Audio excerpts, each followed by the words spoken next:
చిరంజీవి ఎలా హీరో అయ్యాడో ఇప్పటికీ నాకు అర్థం కాదు అన్నారు మురళీమోహన్.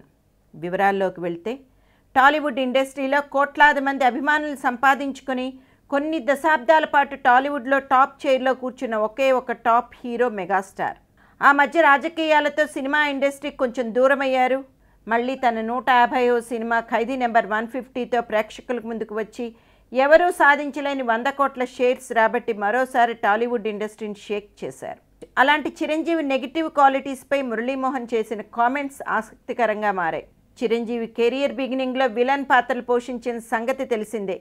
కుక్క కాటుకు చెప్పు దెబ్బ, 47 రోజులు, ఇది కథ కాదు, పున్నమి నాగు చిత్రాల్లో చిరంజీవి నెగిటివ్ రోల్స్ చేశారు.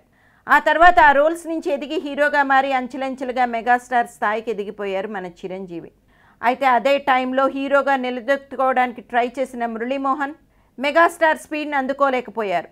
నేను మొదట్లో చిరంజీవిని చూసి ఒక మంచి విలన్గా టాలీవుడ్లో సెటిల్ అవుతాడు అనుకున్నాను. కానీ చిరంజీవి విలన్ నుంచి హీరోగా ఎదిగి ఎవరు ఊహించని షాక్ ఇండస్ట్రీకి ఇచ్చిన విషయం ఇప్పటికీ నాకు ఒక కలలా ఉంటుంది అని సంచలన వ్యాఖ్యలు చేశారు మురళీమోహన్.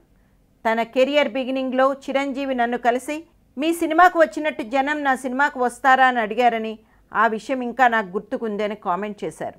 అదేవిధంగా చిరంజీవి మురళీమోహన్ కలిసినప్పుడు వాళ్ళ చిరంజీవి గురించి మాట్లాడుకుంటున్న మాటలు, చిరంజీవికి మంచి కళ్ళు ఉన్నాయి, భవిష్యత్తులో మంచి నటుడుగా రాణిస్తాడని అనుకున్నారు. అయితే తాము పెద్ద విలన్ అవుతాడు అనుకున్న చిరంజీవి మెగాస్టార్ స్థాయికి ఎదిగి హీరోలకే హీరో అయిపోయాడని మురళీమోహన్ వ్యాఖ్యానించారు. మమ్మల్ని డామినేట్ చేసేశాడు అన్నారు మురళీమోహన్. తెలుగు సినిమా రంగంలో తన ఫైట్స్, డాన్సులతో ఒక కొత్త బరువడు సృష్టించారు.